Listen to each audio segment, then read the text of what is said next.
Stop, takhle ne, hoši, takhle ne. Taková muzika už dneska nikoho nezajímá, to chce něco moderního, svěžího, trhlýho, aby to nemělo pražádnej smysl a hlavně, aby tomu rozuměli ty dnešní mladí. Takže znovu jedem od začátku a akce. Zimně nemusíš tahat, kamo, ráno auto. Do práce, kamo, můžeš jezdit šalino. Bro, šalina je totiž úplně nejvíc super.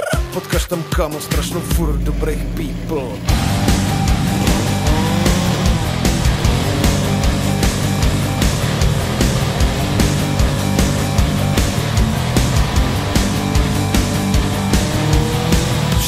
Jede mama, v šalině jede sama, s taškama, s nákupama, od tama až po tama, sere tam bezdomovec, je veterán a vdovec a kalhoty má dole, už od Králova pole. V šalině jede mama, spocená pod pažama, stupňu má až nahoře, prsty věze v čínoře, sleduje ju mládenec, co paští topenec a šahá si na kule, rukama od cibule.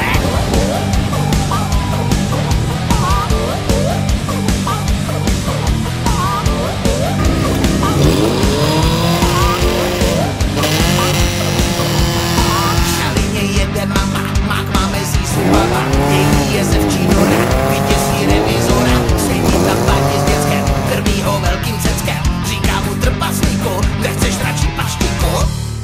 A nebo fajca. Cr, šalina, šalina, šalina, cr, šalina. Cr, šalina, šalina, šalina, cr, ty pičo, ty pičo, cr, šalina, šalina, šalina, cr, šalina.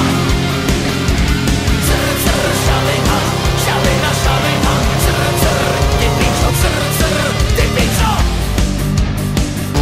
A ty pičo. A ty pičo. A ty pičo.